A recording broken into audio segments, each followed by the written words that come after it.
조국혁신당 비례대표 김준영입니다. 저는 오늘 좀 충격을 많이 받았습니다. 정치 신인으로서 평생 국제정치 학자와 전문가로 살아왔는데 어제 오늘 제가 대정부 질의를 보면 좀 충격을 많이 받았습니다. 어제 총리께서는 국회의원과 농담 따먹기를 하셨습니다. 그리고 박성재 법무부 장관은 내려가면서 야당 의원 5명을 지적해서 노려보셨습니다. 오늘 국무위원도 아니신 국방부 차관이 나와서 논쟁을 합니다. 저희가 국회의원이라서 존경을 요청하는 게 아니라고 들었습니다. 국민을 대변하기 때문입니다. 장관께서, 국무총리께서 프레임을 가지고 계신 것 같습니다. 저는 학자로서 정책 질의하겠습니다. 똑같이 선동하지 마시기를 바랍니다. 국민의힘 의원님들 조금 전까지 품격을 얘기하셨습니다. 그죠? 지난번에 정신 나갔다고 얘기해서 제가 발언을 못했습니다. 오늘 망상을 한다고 비난하셨습니다. 아니 망상을 하신다고 망상하는데 왜 그래요 했습니다. 품격을 지키십시오.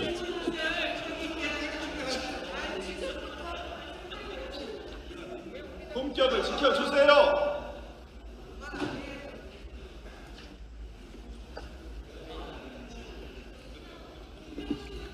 총리님 나와주십시오.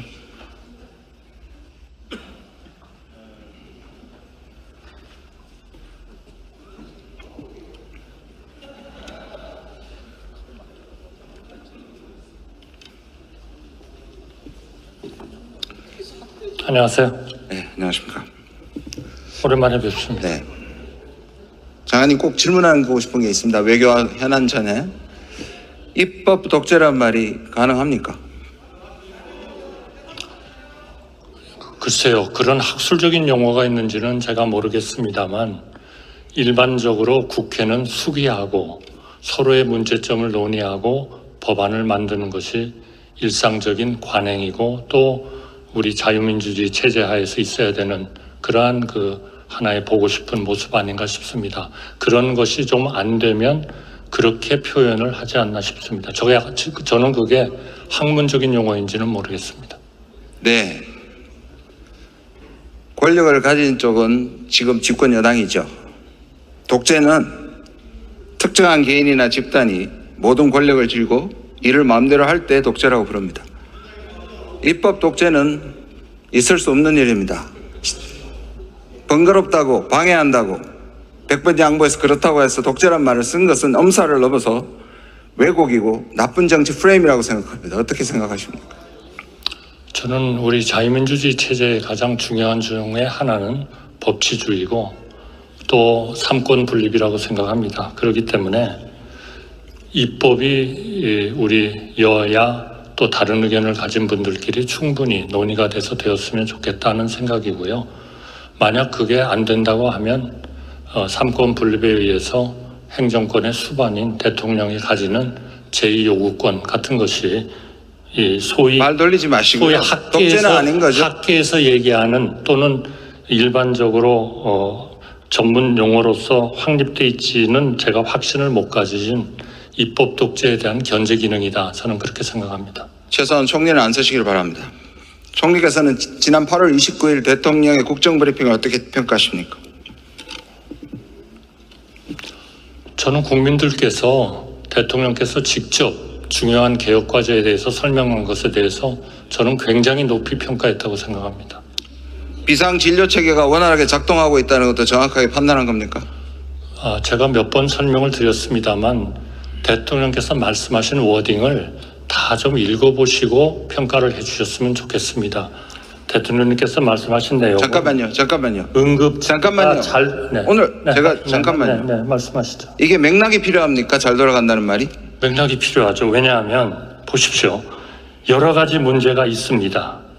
있지만 일단 비상진료 체계가 그래도 원활하게 가동되고 있고 정부도 열심히 뛰고 있습니다마는 우리 현장의 의사, 간호사, 간호조무사를 비롯한 관계자 여러분께서 정말 헌신적으로 뛰고 계시기 때문에 저는 해낼 수 있다고 생각하고 있습니다. 그리고 또 그만하시죠. 여러 가지 근본적인 문제들도 있습니다만은 그만하시죠. 그것은 바로 우리가 제가 질문하는데 의료 개혁을 해야 하는 그만하시죠. 그 이유다. 그러니까 일방적으로 그만하시죠. 네. 아니 이거는 답변 시간은 안 들어갈 텐데요. 그만하십시오. 다음 질문 하겠습니다. 오늘 오전에는 대통령이 정부만 따르면 정부 안내만 따르면 걱정이 없다고 하셨습니다. 맞습니까? 아니 그러니까요. 걱정이 없다라고만 얘기를 하시면 대통령께서 현실 파악도 못하고 그렇게 말씀을 하시는 현실 파악 못하고 있는 것 같습니다. 대통령은 그런 말씀이 아니시잖아요. 여러 가지 문제가 있습니다. 있지만 우리가 최선을 다하면 해낼 수 있다고 생각합니다. 이것하고 문제 없습니다. 이렇게 표현해버리는 거하고는 하늘과 땅의 차이죠. 왜 그렇게 왜곡을 하시는 겁니까? 대통령께서 평소에 늘 잘하시다가 말을 실수를 하셨으면 그렇게 했는데 지금 총선의 심판을 받으시고 지금 23%이십니다. 그리고 많은 낙선자들에게 이미 국민의 심판을 받은 낙선자들에게 고위직을 제공하고 계시고요. 그러면서 하는 판단이기 때문에 우리가 못 믿겠다는 겁니다. 그리고 아까 말씀드린 것처럼 어제 저는 좀 충격을 받았습니다. 총리께서 어떻게 대정부 질문에 와서 의원이 아무리 그렇게 한다고 하더라도 농담 따먹기를 하십니까? 아니 저는 제가 지금 충격을 받았습니다. 제가 어제 언제 제가 존경하는 우리 박 의원님한테 농담 따먹기를 합니까? 저는 그분을 지금도 경제수석으로서 비서실장으로 모시고 있던 생각을 하고 있습니다. 저는 그렇게 남이 얘기하는 얘기를 그렇게 가볍게 얘기하는 거는 정말 저에 대한 모욕입니다. 네. 대통령께서 총리 인준에 자신이 없으셔서 재신임하셔서 안심하셔도 충분히 자기 지조를 있을 수 있는 분이 굉장히 실망스럽습니다. 독도 다음 질문으로 넘어가겠습니다. 저도 계엄이나 독도를 뺏긴다는 생각은 하지 않고 있습니다. 그건 정확한 지적이십니다. 그런데 제가 언제 뺏긴다고 했습니까? 계엄이 성공한다고 했습니까? 이 문제 자체를 불러일으키는 것이 오해를 불러일으키면 국민들한테 안심을 시키기 위해서라도 총리 공간 앞에 독도 모형을 오히려 세우면 국민 불안이 없어지지 않겠습니까? 글쎄요, 저는요, 독도라는 것에 대해서 저는 제가 제 배우자를 배우자라고 생각하듯이 우리의 영토라고 한 번도 의심해 본 적이 없기 때문에 굉장히 실망스러운 말씀. 또 우리 국민들도 그 부분에 지적하겠습니다. 잠깐만요. 의원님 잠깐만요. 제 발언 시간입니다. 장관님, 배우자가 소유물입니까? 그 굉장히 부적절한 예의십니다. 아니 그거를 매일 아침에 확인할 필요는 없다는 얘기죠. 매일 아침에 확인할 필요는 없죠. 그런데 지금 일본은 대놓고 자기 영토라고 하고 있기 때문에 그리고 국민이 불안하기 때문에 그거는 한 번쯤 짚고 넘어가야 되는데 아무 얘기도 안 하시잖아요. 의원님 너무 잘하시잖아요. 독도에 대해서 일본이 무슨 행사를 할 때마다 우리 외교부 차관이나 차관이죠. 주로 차관이 주일 대사관의 수석 공사를 부르든지 불러가지고 항해하잖아요. 의원님이 더 잘하시잖아요. 항의를 했다고요? 그만 들어가십시오. 외교안보 연구원장을 하시는 외교부 장관. 의원님이 더 잘하시죠. 외교부 장관 나오십시오. 네, 항의 안 했다는 사실은 잘 알고 있습니다.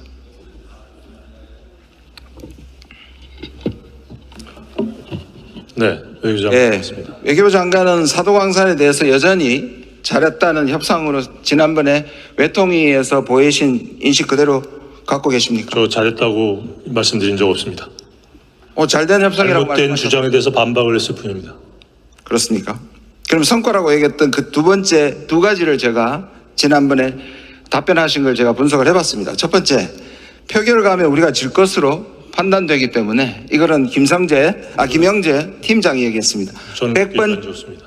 예, 협상을 떳떳하게 했고 표결 가면 한국이 질 게 뻔한데라는 것이 TF팀 협상팀장의 결론입니다. 그렇게 얘기했을 리가 없습니다. 그럴 가능성을 얘기했을 분명히 지금 그거 확인하십시오. 분명히 했습니다. 그 다음에 이거는 장관께서 얘기하신 겁니다. 등재되는 것이 묻히는 것보다 낫기 때문이라고 했습니다.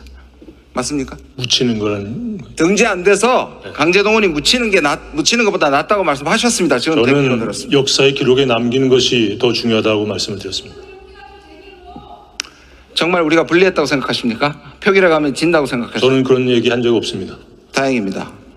한번 1번 PPT 한번 올려보십시오. 저거 보신 적 있습니까? 이코머스 보고서인 것 같습니다. 예, 3월 13일 이커머스에서 등재 보류 문서입니다. 네. 보셨습니까? 봤습니다. 자, 그리고 우리가 3월 26일에 유네스코 협력 TF를 만듭니다.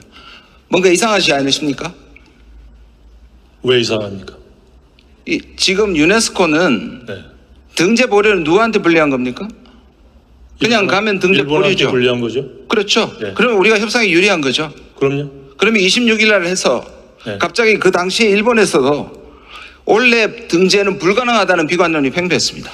그런데 그렇지 갑자기 기류가 왜 바뀌었습니까? 기류가 바뀐 것이 아니라 이것을 계기로 이제 본격적으로 협상을 해야 되겠다는 생각에서 제가 만들려고 했습니다. 그러니까 우리가 이길 수 있는 충분한 가능성에 이미 지기로 작정한 것처럼 보입니다. 저 보류가 떨어지면 일본에서 한국에 와서 부탁을 해야 되는데 그 당시에 4월에 니가타 현을 윤덕민 주일 한국대사가 가서 우리가 꼭 반대하는 것이 아니라고 뭔가 이상하게 우리가 부탁하는 것처럼 느껴집니다. 그리고 기류가 바뀌었습니다. 제가 모르는 이유 윤덕민 대사 혼자 판단해서 찾아간 것이 아, 그렇습니까? 저하고 무슨 교신을 한 적이 없습니다. 그 TF 팀장은 가지도 않고 협상에는 질 준비가 되어 있는 그것을 장관께서는 모르고 계셨다고요? 두 번째, 알고는 있었지만 제가 지시해서 간 것이 아닙니다. 두 번째 잘했다고 말씀하시는 게 일본 이전에는 약속이었지만 강제성은 이미 챙겨놨다는 건 말씀을 하셨습니다. 총리께서도 그렇게 말씀하셨고요. 그 여전히 그렇게 생각하십니까? 그렇게 생각합니다. 두 번째 PPT 한번 보여주십시오. 자, 보시면 보잘것없고 제가 직접 가봤습니다. 협상 팀장은 안 갔지만 저는 갔습니다. 지난번에 가장 사람 많은 곳이라고 말씀을 하셨는데 틀렸습니다. 제가 통계로 말씀드렸습니다. 1년에 4,194명입니다. 하루 11.5명입니다. 지금 리모델링 하고 나서도 20명을 넘지 않습니다. 자, 이래도 이게 성공한 겁니까?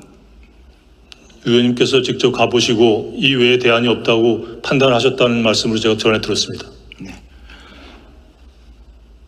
다시 말씀해 주십시오. 지금 아이카와 향토박물관이 그중 나은 대안이라는 판단을 현장에서 하셨다고 제가 들었습니다. 제가요? 그런 적 한 적 홍명사 보고를 제가 받았습니다. 없습니다.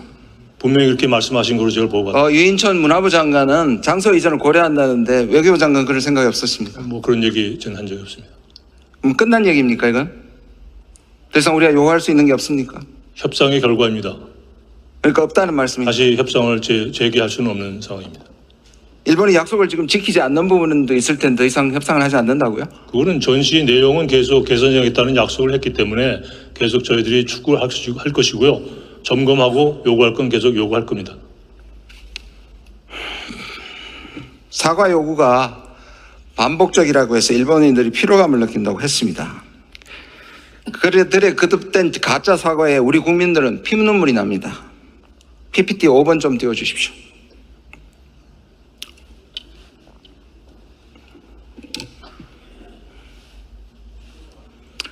(60년간) 24번이 피로감을 느낄 정도입니까? 저는 그렇게 말씀드린 적 없습니다. 지금 왜 대통령실의 핵심 인물이 그렇게 얘기했지 않습니까? 그분께 물어보십시오. 아, 그렇습니까? 다행입니다.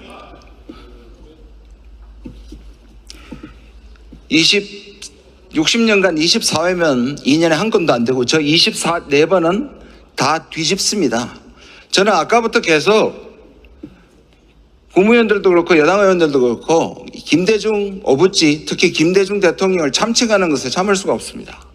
거기에 오부지의 통렬한 사과와 거기에는 한국 국민과 일본 지배의 강제성을 반드시 얘기한 전제하에서 받아들여졌던 겁니다. 그걸 어떻게 지금 정부가 승계한다고 장관께서도 그렇게 생각하십니까? 그것이 일본 정부의 입장이라는 객관적인 사실을 말씀드린 것으로 이해합니다. 국방부 장관 나와주십시오.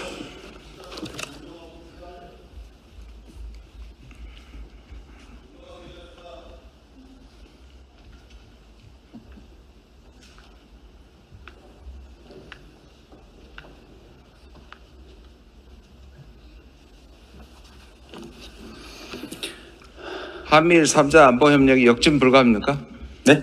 한미일 안보 협력이 3자 협력이 각서가 역진 불가입니까? 역전 불가요? 역진이요. 바로 전임 장관께서 하신 말씀입니다. 역진 불가? 역진을 하지 않겠다. 정부가 바뀌어도 역진 불가. 처음 들으셨습니까? 역진 불가라는 뜻이 무슨 뜻인지 잘 모르겠습니다. 돌이킬 수 없다는 뜻입니까? 네. 아, 제가 묻고 있습니다. 당연히 돌이킬 수 없죠. 왜냐하면 한미일 안보 협력은요, 북한의 핵 위협으로부터 우리 국민의 안전을 보다 더 확고히 지키기 위한 하나의 방책 중에 하나입니다. 국민의 안전을 지키기 위한 방책인데 왜 그걸 물러씁니까? 그 물러서는 게 이상한 거 아닙니까? 지금 장관께서는 그것도 거짓말입니다. 한미일 프레임 협력각서는 삼국의 안보 협력을 제도화하여 한반도, 인도태평양 지역 및 그놈의 평화와 안정에 기여한다였습니다. 그것도 포함되어 있지만 우리 입장에서 보면 가장 중요한 것은 북한의 핵 미사일 위협에 대한 대비가 핵심입니다. 장관, 네. 장관님. 아니 조약이 아닌데 되돌릴 수 없는 게 어디 있습니까? 아, 되돌릴 필요가 없는 것이죠. 왜 되돌립니까? 그런 그러면- 게 있어야 우리 국민을 더 탄탄하게 그런데 촘촘하게 왜 내용을 못 밝힙니까? 지킬 수 있는 것인데. 내용을 왜 못 밝힙니까? 네? 내용을 밝히시고 왜 내용을 왜 못 밝힙니까? 거기에 보면 우리 그 한미일 안보 협력을 하는 핵심은 정보도 공유하게 돼 있고요. 그 다음에 또 훈련도 강화하게 돼 있고, 그 다음에 한미일 군수뇌부들이 자주 소통을 해서 정보를 교류하는 것으로 이렇게 함으로써 국민의 안전을 북한의 핵미사일 위협으로부터 더 견고히 지키기 위한 것이라 이렇게 보시면 되는 것이죠. 23%의 지지율을 받는 게 우리 국민의 미래 안보를 밝힐 우리는 내용은 알 수 없고 역진을 할 수 없다고요? 그게 왜 23% 지지율하고 연계가 됩니까? 왜냐하면 지금 국민의 지지를 그것밖에 못 받고 있기 때문이죠. 저는 그렇지 않습니다. 우리 국민의 안전을 지키는 것은 우리 국민의 안전 앞에 어떤 자신 핑계도 없다고 있으면 생각합니다. 조약으로 하십시오. 국회를 통과시키십시오. 그게 어느 또 국회 역진을 통과할 일은 아니지 않습니까? 그게 국회 통과할 일은 아니지 않습니까? 총리님 다시 나오십시오.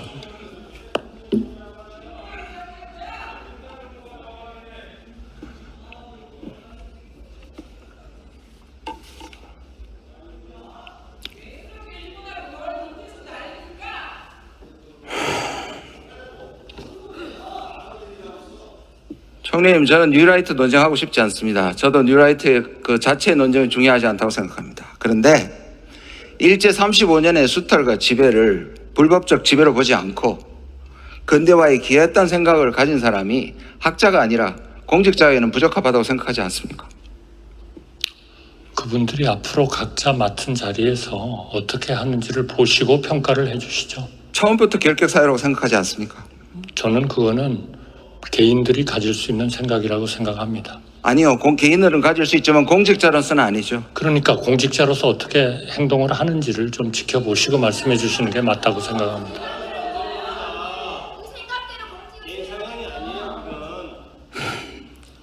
그 자체를 결정입니다.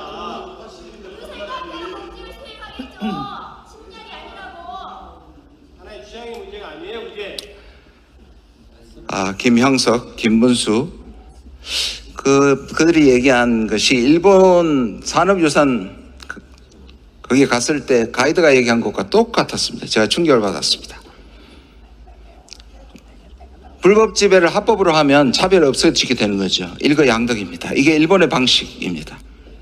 역사관은 다양할 수 있다고 정진석 비서실장은 얘기하고 지금 총리께서도 그렇게 얘기하고 계십니다. 총리님, 정부가 곧 국가입니까? 글쎄요. 아니죠. 저는 그 문제에 대해서는 큰 의견이 없습니다. 예, 예민한 질문은 굉장히 중요한 질문을 피하시는군요. 들어가셔도 좋습니다.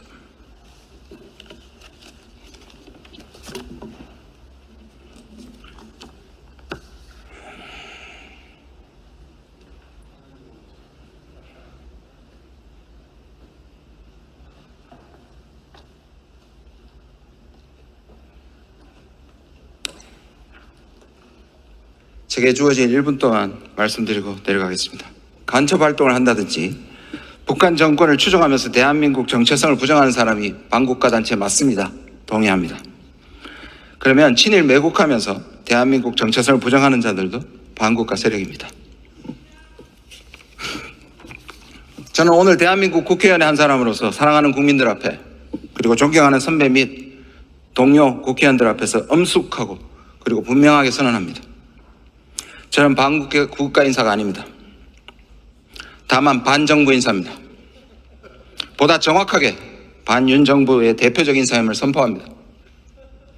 우리나라의 헌법을 부정하고 역사와 민족, 국가의 정체성을 훼손하는 인사들이 반국가 인사들이고 이들을 반복해서 고의적에 임명하는 윤석열 정부가 반국가 세력에 동조하는 반국가 세력입니다. 그래서 저는 윤석열 정부에 반대하는 반정부 인사로 살고자 합니다. 제가 왜 25년 학자 생활을 마감하고 인생 후반부에 왜 정치를 시작했는지 더 확실하게 인식하게 되었습니다. 우리 민족과 역사 그리고 국가를 수호하기 위해 확신과 사명감을 갖고 헌법과 법률이 인정하는 테두리 안에서 반정부 활동에 최선을 다